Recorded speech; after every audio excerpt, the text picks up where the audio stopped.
Blog Talk Radio.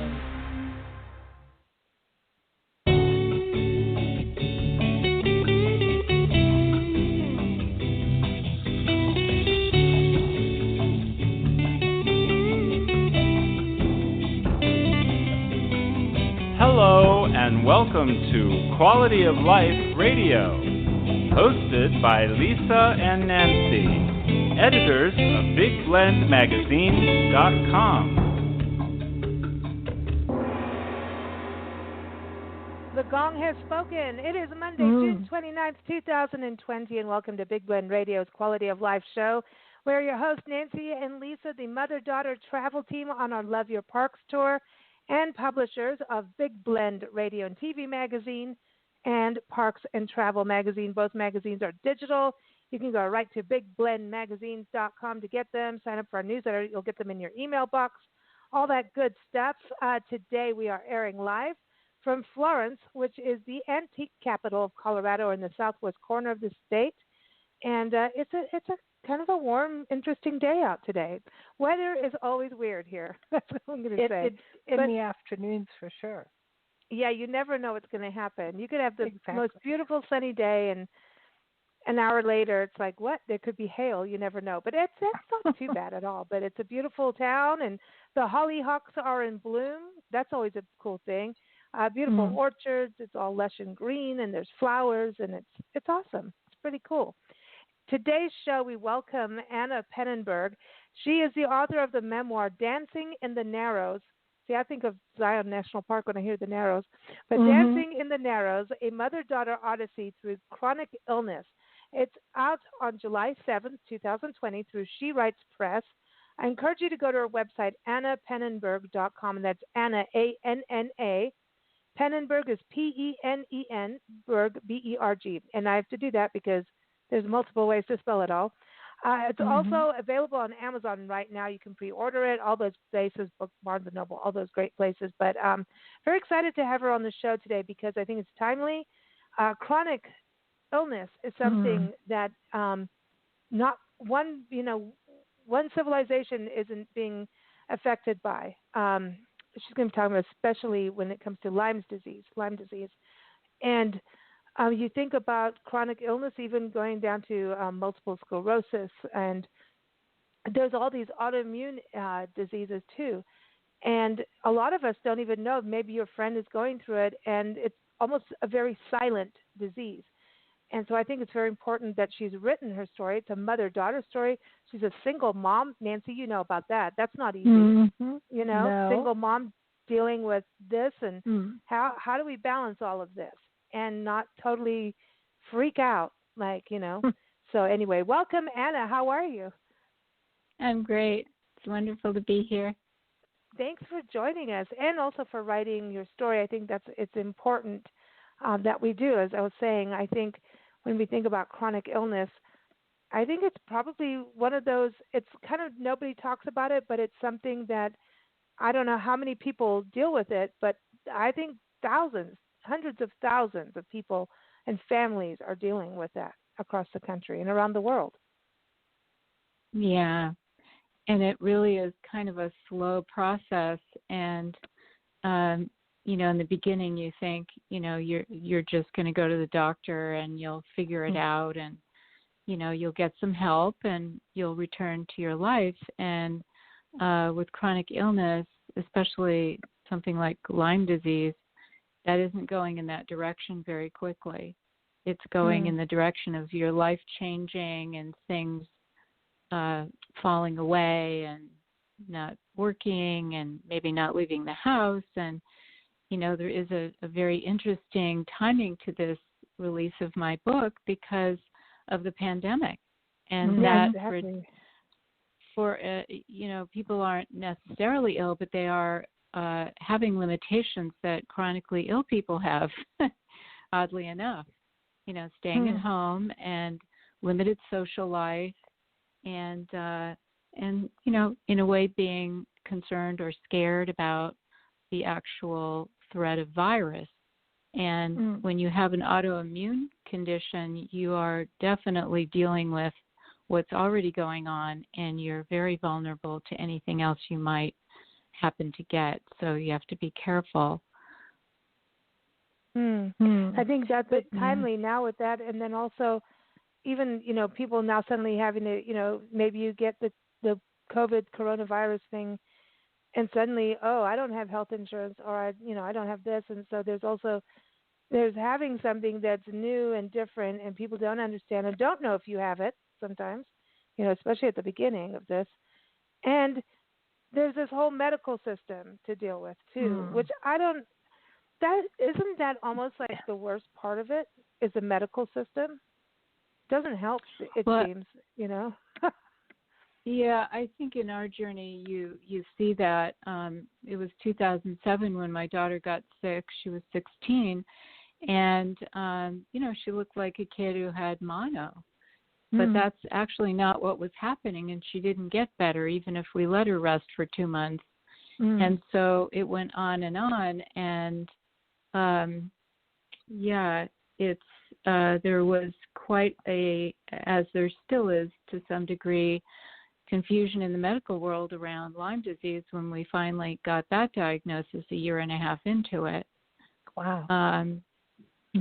So then it was kind of like making our own decisions about what we were going to, try and do and for treatment, because there was maybe a downside to it. For chronic Lyme disease, the strongest protocol is IV antibiotics, very high dose, twice or 3 times a day. Dana did it for 5 months. We didn't do that until it was 4 years into it because we really didn't want to be doing it. But then we thought maybe we just really have to give this a try because nothing else had really helped her recover well enough. And so the journey was a long journey and involved some of the things you like, going to some national parks along the way. Yeah. So you got to have nature on your side, and fresh air, no matter what's going on. Negotiating the medical system in this country is extremely complicated, and it's difficult. I know I grew up with a father who had pulmonary fibrosis. Eventually, they diagnosed it, and year after year, they would always tell me, "You have 6 months to live, and put your affairs in order." And we were on welfare, and it changed day by day, doctor by doctor, test by test. And 15 years after he was supposed to die, he was still alive. And just negotiating the medical system itself is enough sometimes to kill you. I swear. It is complicated and difficult unless you can somehow get someone to help you through it. It is really difficult. That's my experience with it. Yeah.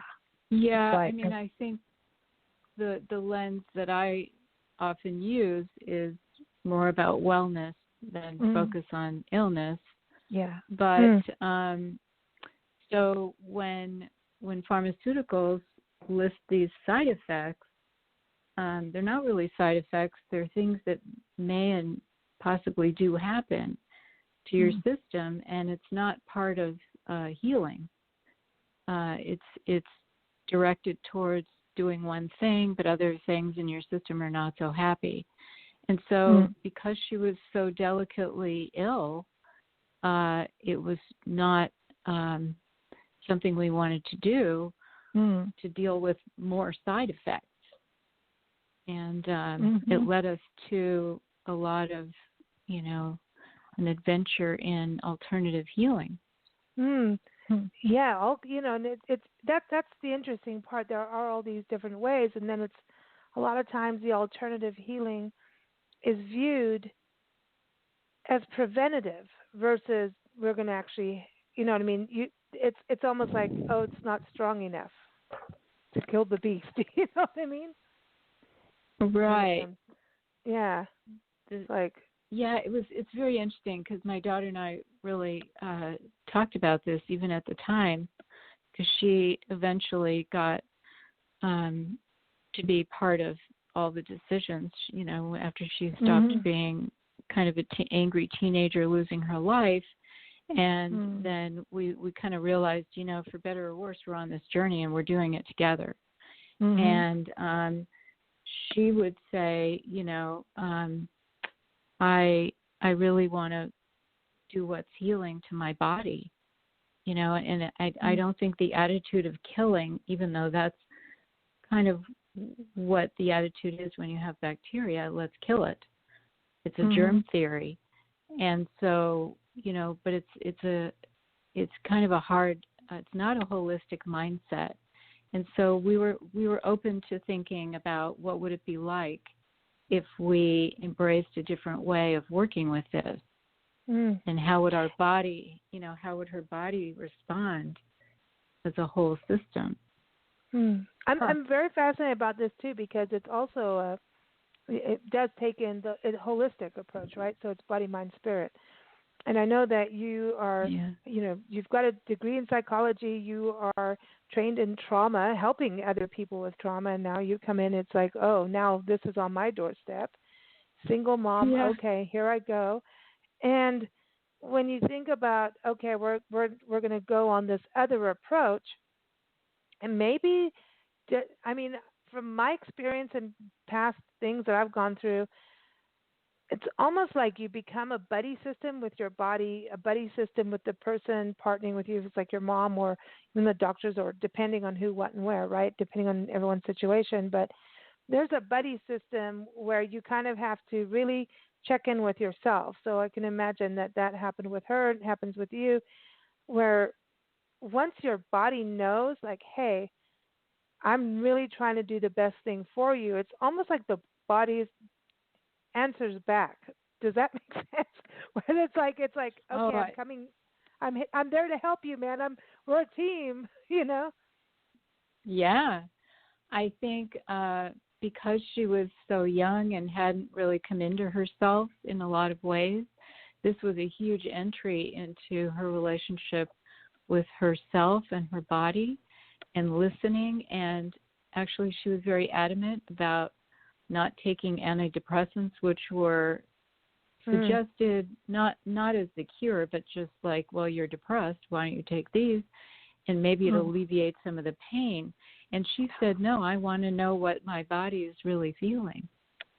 Oh, I like that. That's it. Well, it's not fun, but yeah, because half of the medication you take, your body's going to make you depressed, and you swing around a little bit on whatever they give you.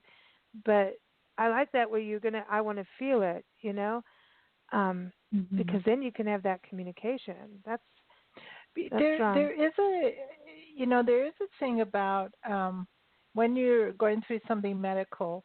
First of all, it seems it's scary, and are you handing responsibility for yourself to someone that you now trust to make decisions for you about you based on what you tell them?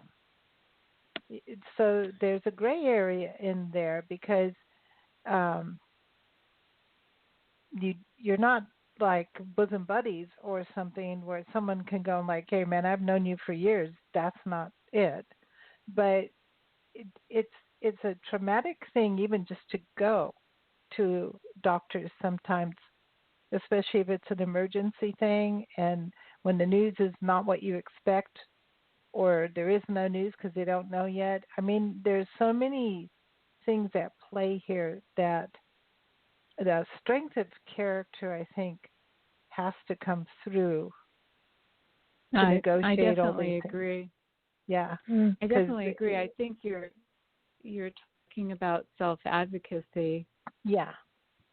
Which is, in our case, was really important. We decided, no, we're not going to take the pharmaceuticals, and then we're just going to listen to her body and, research a lot of good alternatives and see what we think. And so I actually started doing something that I hadn't done before, which was to use a pendulum. I wanted to do muscle testing, but I wasn't really trained, and I was sort of trained but I really did better with my pendulum. I'm clear. It was, we needed to know, like, when we were doing these things, these treatments, herbs, etc., how was her body doing with it? Was it okay today? Should we up the dose? Should we lower the dose? Is she feeling worse because of this, because of that? Because there was so much we didn't otherwise know. And even when it was a protocol, from a practitioner or a doctor, we still had to ask her body. And so I got very good at it. And I checked a lot with, I checked in with her body. And she would also, let me know what was going on and how it was going for her and symptom-wise. But we kind of started to rely somewhat on that because it was in the moment. Like, you can do a blood test and get results, but the next day you might get different results if something really shifted. And not everything is recorded in the blood because that's sort of an after effect. And so what's happening right now, wow, that's like a big deal. That's big, yeah. Yeah. Yeah, what lands in your blood and what antibodies are being made from, yesterday or whatever. And or maybe they aren't going to show up in the blood. So you still have to ask other systems in the body. So going to Lyme disease, you hear about it, like I think it was Chris Christopherson had Lyme disease. They didn't know what was going on with him for years, and I think they thought they're it was like dementia. Yeah, they're like, you got dementia, and he's like, whatever it is, I'm smoking my weed. I remember reading that, going, well, there you go. But that's kept him kind of in a balance, and so I'm, whatever. Everybody, medical marijuana, whatever. If that balances you out, and you're not like losing it into addiction, it's two different things. But and not knowing what it was, that journey to discover what Lyme disease is. And I was reading, is it over 300,000 new cases a year? When we think about the COVID thing, right? And we think about this, in a way, this is almost kind of like an epidemic in a way with what's going on. Yes, and it I is wonder an if epidemic. Climate change has to do with it, that so many cases are happening. So ticks, because it's from a tick bite, right, and a bacterial infection from that. So I'm wondering, why is that on the rise? Is it because of the imbalance of Mother Nature? Well, there is a woman, and I'm not recalling who it is, but somebody wrote a book on that connection there between climate change and the rise of, tick-borne illnesses and Lyme disease. So you could look for it. But yeah, I think the numbers are significant. It is definitely an epidemic, and those are only recorded cases. Right. I got glandular fever, according to a doctor in South Africa, from a tick bite, and and I just felt like I was drunk all the time. Like, I don't know, it's pretty cool. I felt okay, but it wasn't me. I didn't feel like me. And tick bites, we had in South Africa these little, we called them pepper ticks. They're little tiny red ticks, because we had horses. And I mean, if you want ticks, have a horse, because they're like a tick magnet. And we were always cleaning the horses, and we hiked in the wilderness. We did all these great things, which I'm not sorry that we did. But I eventually did get what they were diagnosed as glandular fever caused by a tick bite.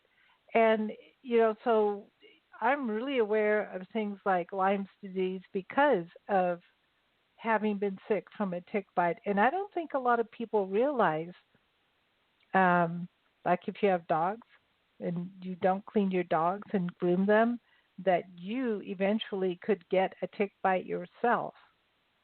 I mean, you go for a walk in the woods, you can get it. There's so many ways to get it. Yeah. Definitely. And in the spring, they're really tiny, and often people don't know they've been bit. Yeah. I've had them under my skin, and I had to have them taken out. We used to have to do all kinds of weird stuff. Like you even put hot wax on your skin get them out. I mean, old Yeah. wives' tale stuff happened when we were in Africa. Like here, oil. And then if you and put then it's oil, interesting, like cooking oil, yeah, oil and all kinds. they can't there's breathe, things, so they come out. Yeah, I mean, I used to clean them out of the horse's butt. But anyway, I won't talk about that. It's true. I had to pull them out, but they would get us. No, but people even lived with them. Different tribes would have them and under their arms and.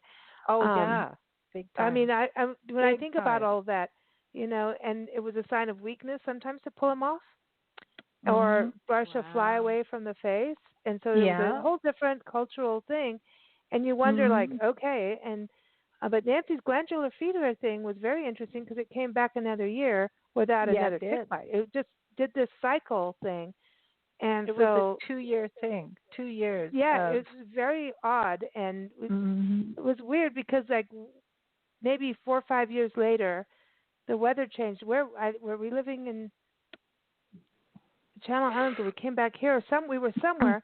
The weather changed, and she got it again, and it was absolutely bizarre. So I don't know what that is, but it's interesting, and I find like it's probably going to be somewhere connected with the Lyme disease thing, where once it's in you, I mean, can you kind of give everybody an overview of what happens with Lyme disease, and I mean even how you found out that's what she had? I mean, because that was part of the journey, is to figure it out. Yeah. Well, there's a long list of symptoms that can occur, and she had a lot of them. And you can, it's a spirochete bacteria. It basically finds its way into your nervous system. It can infect your brain and your heart and around your heart. And so she wasn't breathing that well. She got what they call, brain fog, hard to think, and she wasn't able to really read and comprehend. And so when I first started trying to help her, in treatment, I pretty much had to talk for her. She wouldn't remember things. I took copious notes and, would always report on what's going on with her until she could clear up some of the brain fog. But she had it for a long time. And then a lot of achiness and a lot of joint stuff, swelling, a lot of body swelling, body pain. And then what happened was she'd already had 2 Lyme tests because if you go to infectious disease, they want to rule out things, and finally they wanted to rule that out. But one time I was on the internet and I was looking at all the symptoms, and I'm like, I don't believe it. She has almost all of these. And she just kept having more and more symptoms, So I just insisted that we go to this other lab and that the doctor write the prescription for it. And when her blood test came back, which was a more thorough test, positive. Wow. So that's how we found out. And you really to go have from to there, advocate for yourself and your family. You really do. And so being a caregiver is really difficult. You're a mom. You're a single mom, caregiver. To go through all that is like a ton of bricks. Nancy and I did some caregiving in our lives, and it was probably one of the most difficult journeys. And not understanding, not knowing, being in a foreign country where I didn't know what anybody was saying, running around in Mexico with following ambulances down. I can't even tell you, crazy times. But because the patient is not well, so they're not exactly the happiest person. They're going through everything, and it's like, well, how do you just go like, will you just stop being sick right now? Can you wear a smile and walk around and be dandy? It doesn't work that way. So because especially mothers and daughters, think about the teenage stage, right? That time frame. You're coming into your own as an individual, but your story is also about you coming into your own. So it seems like the two of you had to unite through this together and make a plan And then through that, you became stronger connected to yourselves. Yeah, one of the stories that I think is really pivotal in my book, among other things, is especially between her and I, is the road trip that we took. We didn't know she had Lyme yet, and she was very sick, and she couldn't sleep, and her whole, sleep regulation was like opposite this time zone, and she couldn't get to sleep till the middle of the night, and she was just very anxious, and so I thought she had some nervous system condition, and there was a clinic in New Mexico that we wanted to go to. And so she looked at me. She couldn't go to school. She missed half the 10th grade, then she hobbled back into 11th grade, but she couldn't keep going because she just was too weak. And so it was like spring break, and everybody was doing fun things and getting ready to go to the prom. Yeah. And she said, we're going to drive. Let's drive. And I was like, what? And so I realized I couldn't say no to her. She'd been in the living room watching the seasons change on a tree. She watched leaves change, fall off. She said that it seemed, and what's weird about brain fog is that you can't really measure time, and it's foggy. Everything's foggy. And she just remembers that tree, watching it change in the seasons. And so she said that she had to get out. And so I put her in the car. We were doing a special Candida diet. I took a hot plate and food, and I brought all these supplies. All the things that hotels love. For cooking in the room. Right. Yep. So that's funny. We went on this trip like Thelma and Louise. We were gonna, hit the road and drive past the illness. And we went to 4 national parks, or maybe it was 5. And she saw the Grand Canyon out the window, but I did get her out of the car a couple of times. And she took a lot of photographs, and it really was helpful to her because she was taking in new scenery. And, I tried to have an upbeat attitude about the whole thing, like my dad did when he took us camping when we were kids, and to see the sights and the animals, and so it was quite an amazing 3-week drive that we did to New Mexico and back, and we had some spectacular experiences, given the fact that I had taken my very sick and compromised daughter onto like small roads in the backwoods of 4 states. But we made it through with a lot of a stronger bond between us, and a very odd and interesting device that I can't even say if it's a medical device, but it was a device. It was a big magnet that was being used to it took inflammation down in her body, which was really great because nothing else was doing that. And so we put that in the car and drove it all the way home, and it weighed 100-something pounds.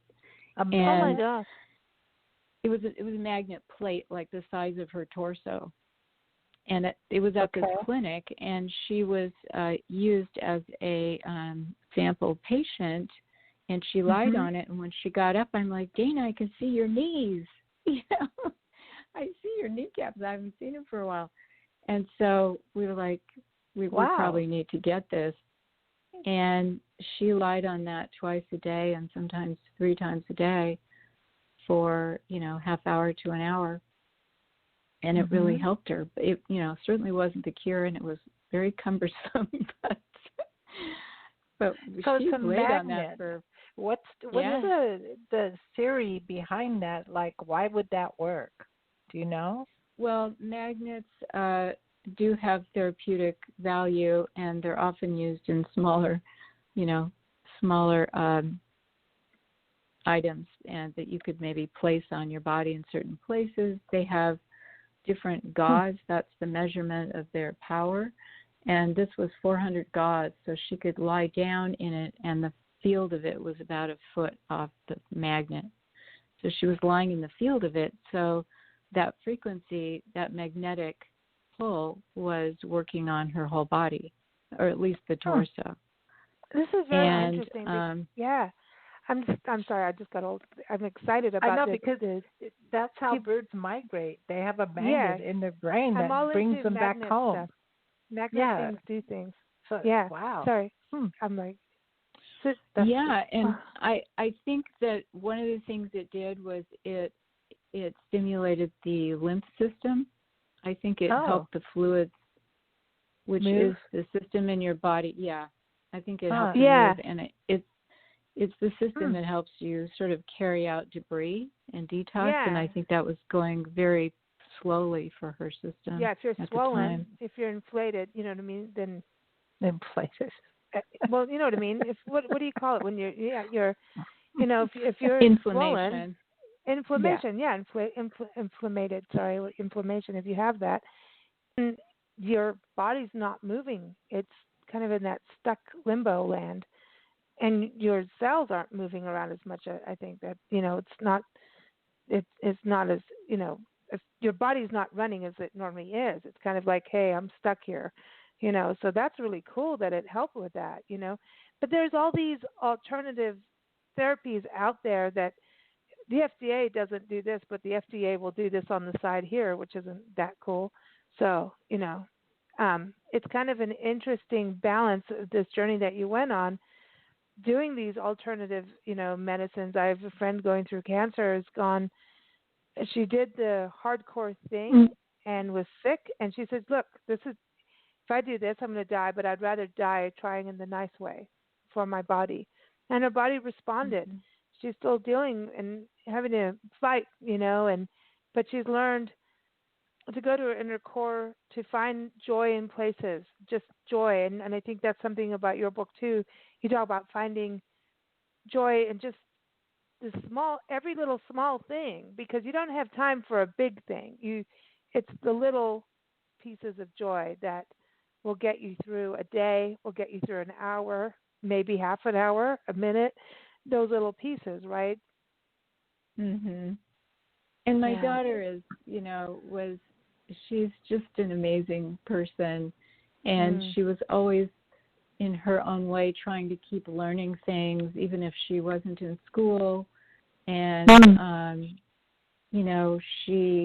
when she was really, really sick, when we were doing the IVs, she started watching all kinds of videos online and shows, and she was just studying about gardening and biodynamic gardening, and cool.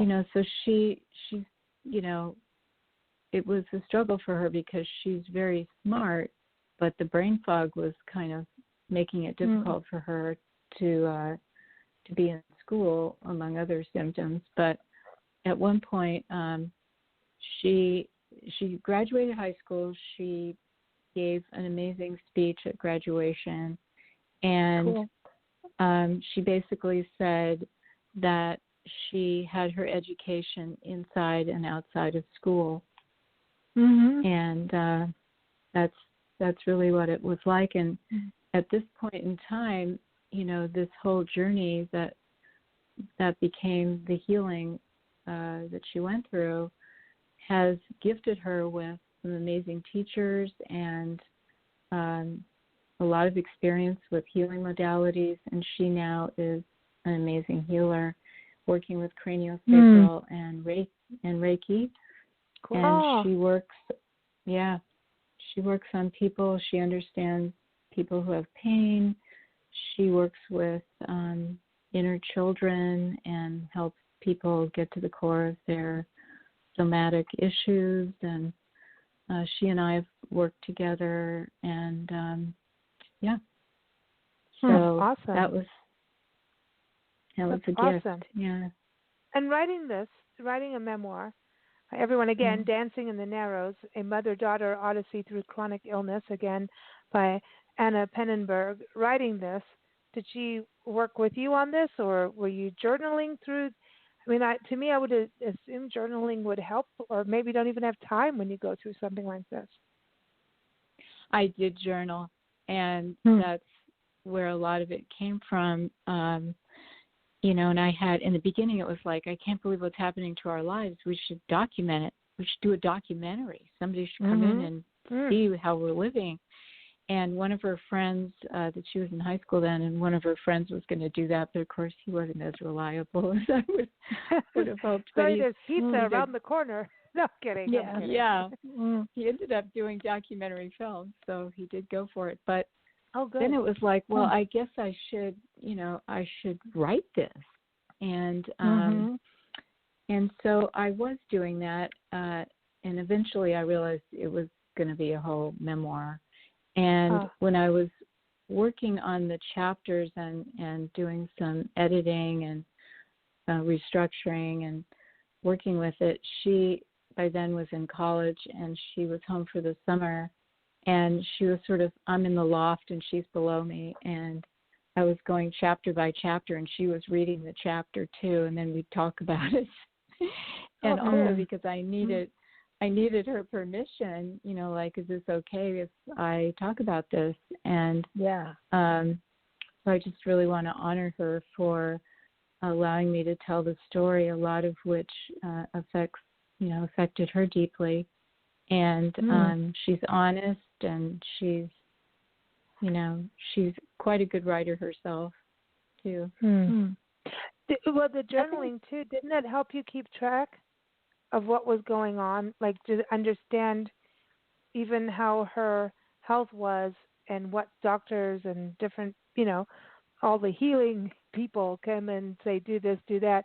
Did it help on that side too, to take a journal? Because I feel like everything should be written down. I'm just one of those people that, and if you write it down, you're going to remember it more, and it's, it's better, because, and especially in a medical situation or a health situation where people are not feeling good, and the stress levels are high, and it's better to write it down, because then it's there and it's out, and it's not like, I mean, someone's going to yell something somewhere, and something's going to get thrown somewhere. Something's going to happen. You can't be all roses.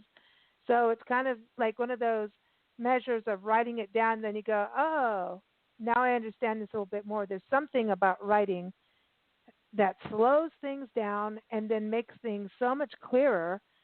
It's like, we take walks. That's our thing, is to take walks to heal, to wake up, to be inspired, to live. Basically, I haven't walked for a few days, and I basically feel I'm dying right now just because I haven't walked. It's a serious thing. It's a disease. I saw the sunrise today, so I'm feeling way better. Addiction. It's an addiction to air and life. I do agree with you. One of the things that happens in my book is that I get someone to be with Dana while I go on a trip to Zion National Park. And it's my dream. See, I knew the narrows were in there. Yeah, it's in there. And it's like I saw it on the internet, and once I saw that slot canyon and the beautiful light coming in and shining on the 2,000-foot walls of this canyon, I was like, I have to go there just to find myself again. And so I go on this hiking trip, and it's a big storm while I'm there, and they're not letting people in. And finally, my little group, they finally open it up the morning that we were supposed to go, and we go in, and not everybody wanted to. Some people turned back, so there were just 4 of us who actually walked through because the water was pretty high. And it was just spectacular for me, and I needed it. I needed to wrestle with nature. I needed to be in the wind and the water and all the elements, and feel like, God was with me no matter what, and survive. And so that's what you see on the cover in the butterfly is the Narrows Canyon. When you're going through anything traumatic, which could be anything at any time, your nature lets you bring your best to the forefront to handle the immediate emergency. Okay, it's the after fact. Yeah, that's what nature does. I study animals all the time, and I think I have an animal brain where I get how this happens. You come to the forefront in an emergency, and you don't think about, oh gosh, if I do this now, what will happen to me later? You don't do that. You just go and do what you think and hope is the best for the emergency. It's after the fact that the drama actually occurs. The trauma happens first. The drama happens later, where you have to negotiate what did you do during the trauma? What did you leave behind? What did you forsake while you were doing this over there? All those things come out later, and they're not easily expressed. They're not clear. And I think your body, I very much believe that whatever happens in your mind affects your body big time.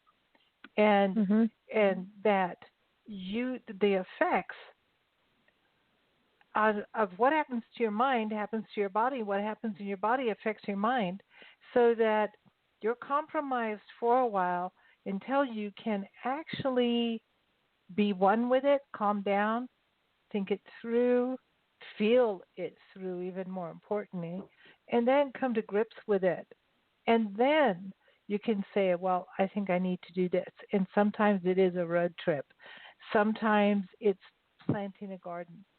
When you get those instincts of like, I really want to paint a picture, or I really want to do this, and you don't know why, I think that is a healing from something that happened way earlier. That's just my own weird sense of it. Yeah, I like that a lot. I think that one of the things we're seeing even in this time is this, people are going to move through this pandemic and realize, how they need to heal from, some of it that was traumatic for them. And, I actually wrote this book in part because I wanted to see what happened to me. Yeah. It's kind of like what you said. Yeah. I just kept going, and it was in the writing of this that I went through a lot of healing and emotions and things that I couldn't afford to do at the time. I just needed to make sure we got through it. Oh, exactly. I'm so glad now you you're said coming. that. Yeah, you're coming to grips with it now. Yeah. That like before it was you had to react. Now you're coming to grips with everything. Yeah. It's a very interesting thing when you say that, because when things happen, you tend to try to hang on to your routines that you have. You try to hang on to things, and life is like, no, you can't. You can do that later. But you're like, if I don't do it later, am I going to make it? You know what I mean? It's like, if I don't have, you know what I mean? You have this crazy thing that swirls around when things happen. Like where we live without a routine. We do have a routine in weird ways, but traveling full time, we have a radio show, and sometimes, hey, technical things can happen, and then you go, well, there went that routine.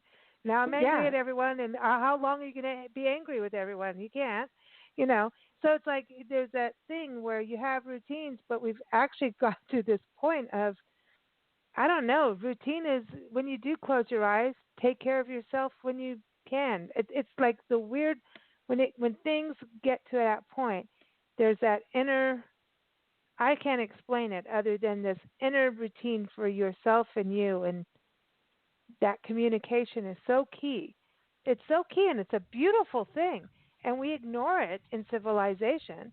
In regular society, we ignore that part of who we are, that communication source. It's not about, oh, I'm going to watch my favorite show on TV with ice cream.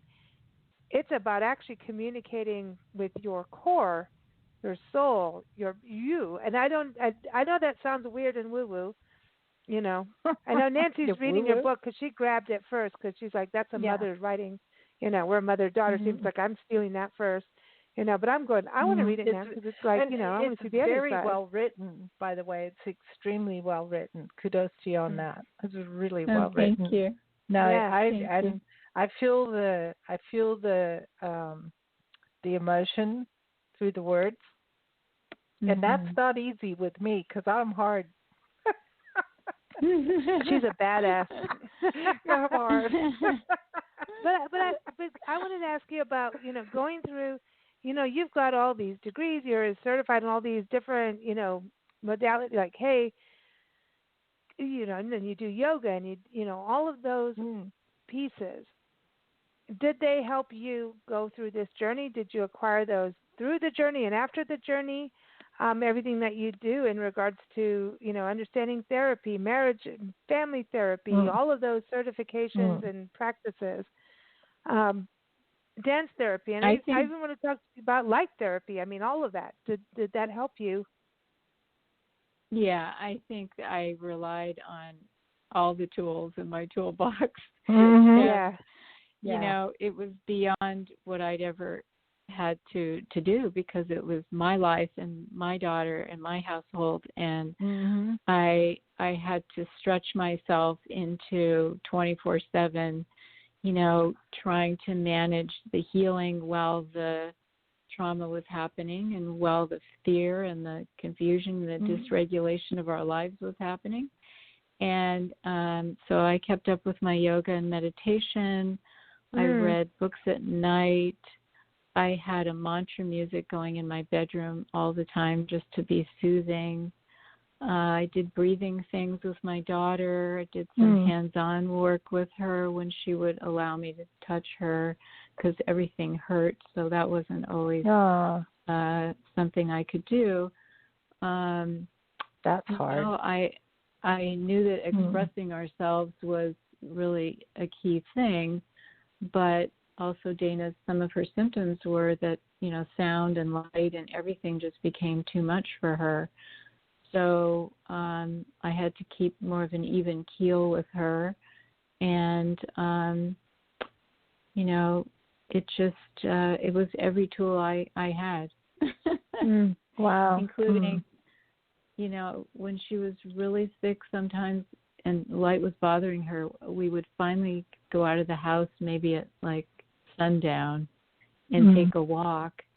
And it was in those moments that I could talk to her a little bit about how she was feeling and what was happening. And, so, I think in a way, in terms of trauma and learning about what happens when you're deep into it and then you have to deeply unwind the trauma afterwards, I just felt like I was my own experiment. That's interesting. You're an experiment, like you're doing this whole thing, just try, keep going. And you talk about trauma. You're truly living. Yeah. As opposed to a person who goes 9 to 5 to work, same freeway, pathway, goes back and forth, same thing all the time. You know what I mean? Well, that's difference. an interesting thing because there's, and that's what I'm going to bring up. Nancy and I've been through a lot of different situations we went through a lot of fires, and I kept doing, and it was once all the fires were out, like literal fires. You're in Southern California, you know how that is. It was a year and a half of fires, and we evacuated 7 times. I moved friends around, took care of them, ran fundraisers while running our business, And then at the end, once everything was done, and basically we had to move because so many homes burned down, we ended up evacuating to Arizona, Tombstone, right? It's crazy. We were there for Halloween. At Big Nose Kate's Saloon, and the old bartender, old dude, was dressed in drag. So, I was just like, that's it, perfect. We heard our house had burned down. We're like, well, we've got our animals, we've got our things, we can keep the magazine. This is back in print days. And then they're like, no, your house is there, and you're already, moved. It's your mind goes through all these things. And then all of a sudden I freaked out. It was like later I knew, a friend said, you're going through post-traumatic stress disorder for over this time frame because you didn't stop. And, then I was like, I'm crying now. I was not now, but then I was like, what? Then I felt like, what, I'm weak? No, I'm not. And you want to fight this thing. And then it's like, oh, I can be okay. And it took time, and I did a lot of meditation and Ayurveda and all of this stuff that really helped me get back in nature, get back to who my core was. And I think it's interesting you talk about trauma, because a lot of times I have a friend who's working in PTSD mostly for military, and she's like, it works for everybody, this light therapy. That's why it was interesting what you were talking about too. And she said, Lisa, their PTSD affects everybody. It is even this COVID thing will create post-traumatic stress disorder. If you've lost a loved one or something stressful, trauma is actually part of it. So, and we never really look at that, I think, for things. You wouldn't think PTSD with a fire couple that burned for almost 2 years, but it did. And so when you think about someone going through, a loved one that's so close, I mean, you can't get closer than your child, I think there's some lower levels of trauma going on too, and because they're insidiously consistent every day. But people have lost their social circles and being with people. Their children aren't playing with their friends. There's kind of a part of life that is not accessible, and it's very we're losing something that's painful, and I think it is a trauma. It is. I think because it's changed how you live. I mean, okay, you have to wear a mask. Some people won't; they refuse. When we go shopping, we wear a mask because we don't want to get sick, and we don't want to, infect anybody if we might have it, which I'm sure we don't. But there's people who will not wear a mask, and you look at them, and then already there's a divide because there's hostility. If you look at them in the eye, they look at you, oh, you're one of those wearing a mask, and there's hostility in the eyes that you see. And so and that's you all just you look see, away. they're covered. So already it's created a trauma without any reason for a trauma. I think there's, the social behaviors, keep changing, and some people do it to some degree, some not to that degree. And so there's that. I just think there's a lot to navigate, and we're actually very resilient. And so I think we've managed to get the hang of some things, and some things are still somewhat, uncomfortable. And then there's just a lot of little losses in your regular life. Yeah. I the think things you took for granted are going away. Yeah. The things you depended on. Yeah, I think there's been a lot of creation of ways in which you can move forward in your life in a variety of ways, and with your work even, and with reaching more people. Some of the venues online have, I can do my book launch is going to have more people than I could have at a local book event at a bookstore. Right. And so I think in the book world, I think that's going to go forward and be a part of, what's going to be considered, the way to do it. That was a beautiful thing. That was a beautiful thing. In the beginning of COVID, that's the one thing that Amazon, everyone could download books. And I was like, come on, read, people. This is the time, And who knew that it would keep going for months and months. But the virtual thing, I feel bad for musicians. I feel bad for everybody that their businesses are being affected. But that can't have that same model. Musicians have done so much in virtual concerts and everything. They've really tried. And so many businesses and people have had to make huge changes, but that is life. That is part of it. Yeah. It sucks. Okay, what next? And I hope that through all of this, that we help each other more. And I think our country is kind of in a very angry state on top of it. And I think with issues that are real, we have racism that's really just come out in the forefront now of things that, you would think from years ago, but it's out in the forefront. You have all these things happening. And I think, maybe in a way that we're more at home, maybe in some ways it's giving us reflection time. There's anger. There's a lot of anger out there, and for a lot of different reasons. And I'm not going to get into all that political stuff, but I feel like it's coming. It's kind of like you at some point you have to feel. It's the same thing as going back to our conversation. Are you going to take that pill, or are you going to feel? You know what I mean? When you have that choice, sometimes you have to take the pill, and then you need to wean off and go into the part where you get to feel. But I almost feel like society hasn't been facing up to, and they don't want to feel the things, and that's where addictions are created and things like that, is when we don't absorb what's going on. It's called automatic pilot. Yeah. So I feel like right now it may really feel like a really crummy time, but I actually feel that it could eventually, hopefully, positively, I don't know, but in a way, I mean, wouldn't you think that, Anna, too? Like in some way, it's about, we're going to have to feel something. You can't ignore it forever.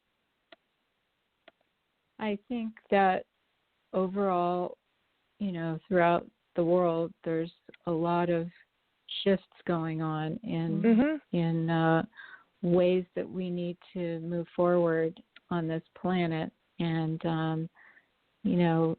because some things just don't work anymore. And COVID is a virus, but it also happened to be the thing that brought us to our knees to take notice of things that aren't working. And so I'm excited and grateful, and I really hope that it adds to our humanity in the way that we can be one humanity and really observe something that is so very important in our humanness, which is loving. Mm-hmm. At the end of the day, isn't that what gets you through all of it? Everything. Absolutely. I think it's what gives you the courage. That, to me, that's what gives you the courage to keep going on, and no matter what happens, it gives you the courage. And I have to say for you, Anna, that you have courage. And I know it comes from love. Yeah. It doesn't come from being a badass. It comes from love. So, yeah. Well, you know what I mean? It's like you can, that's all I have to say about that. Yeah. No, it's true. No, I think that's true. I mean, the thing at the end of the day, I think, and the other thing, I really want to touch on mother-daughter real quick before you go is, the mother-daughter thing, it's always a daddy's little girl, mommy's little, son, and there's always this division of what people have done with society, this whole thing of this is how it is.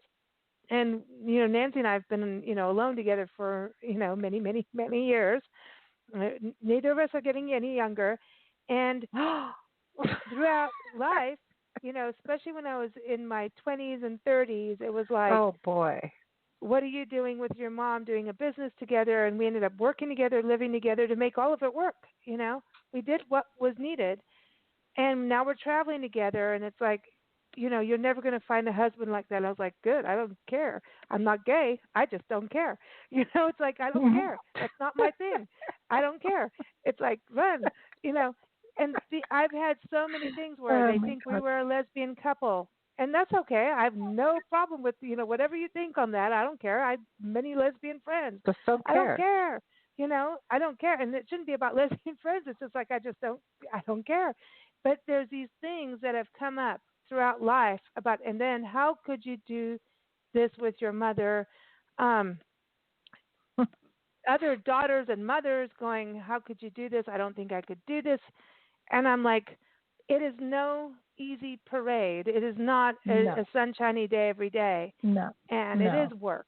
And it is a relationship. It is like her and I talk all the time.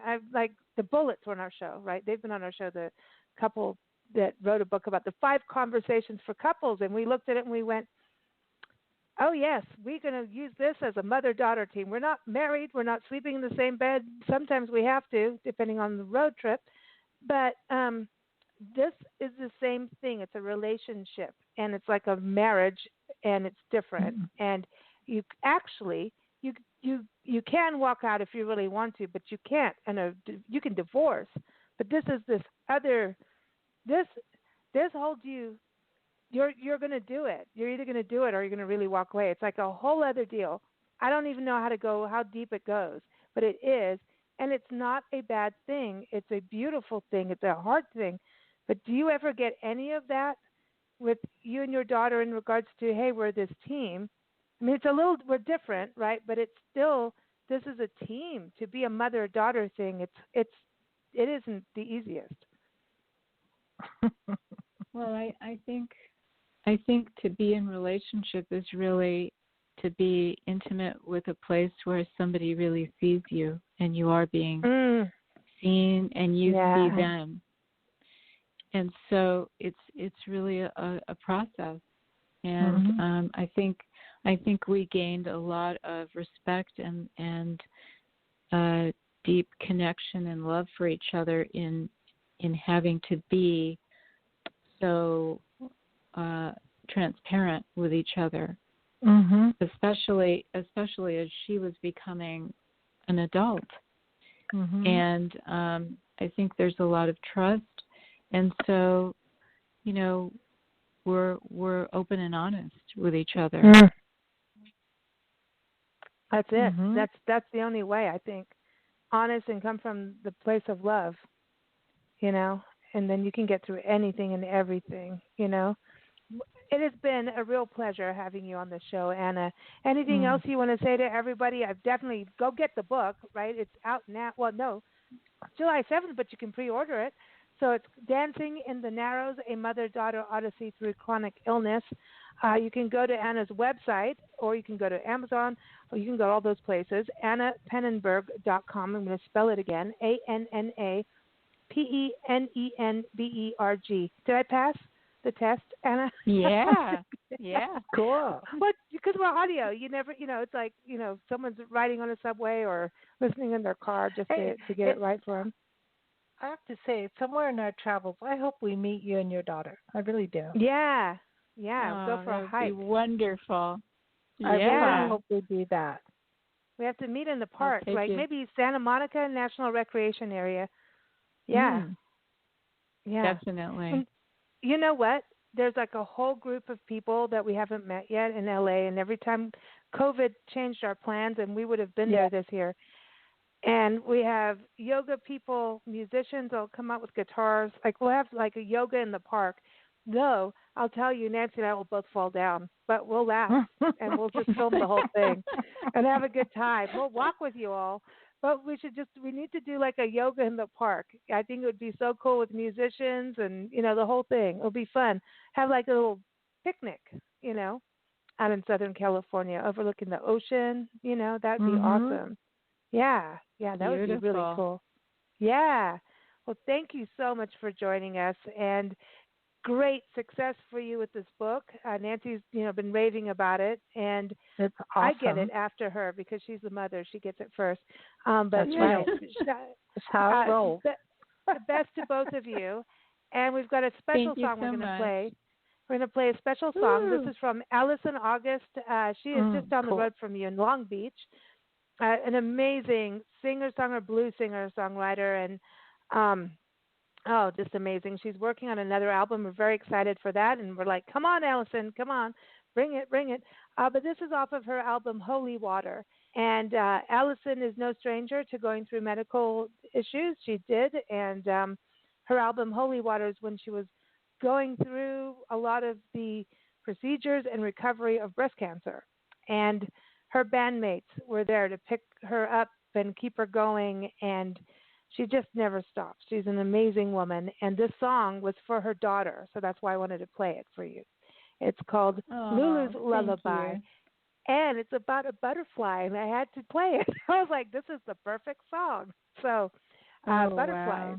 Yeah, so here it is, Lulu's Lullaby by Allison August. Everyone, you can keep up with Allison at AllisonAugust.com, and Allison is with 2 L's. Back to my spelling again, but here it is, Lulu's Lullaby. Take care, everybody. We'll be back on Wednesday.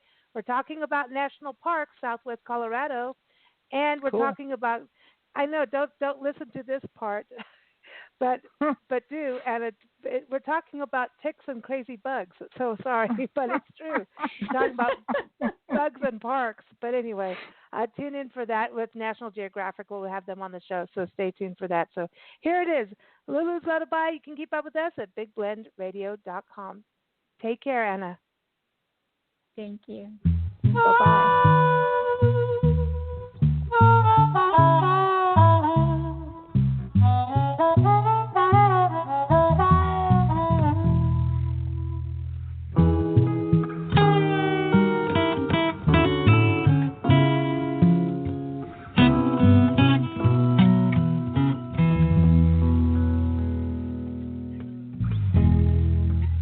Dandelions darling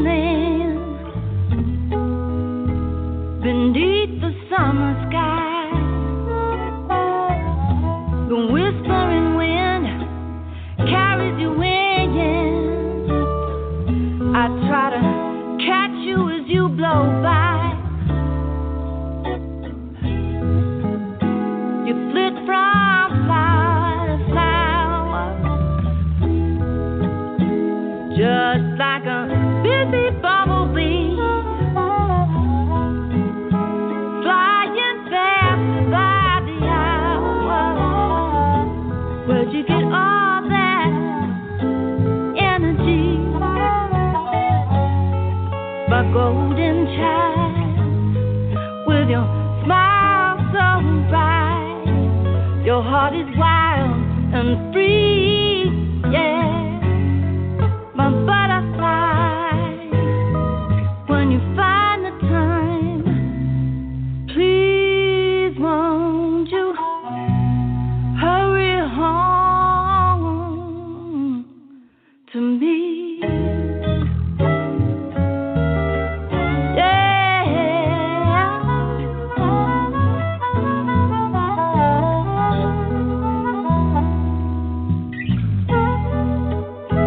I love to watch you when you're sleeping.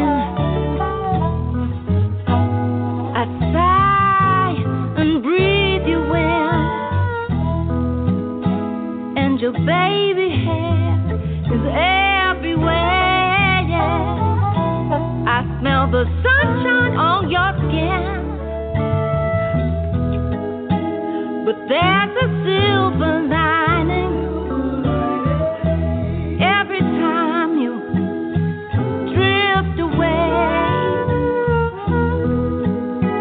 On your steel dreams, you sail back to me, just about the break of day.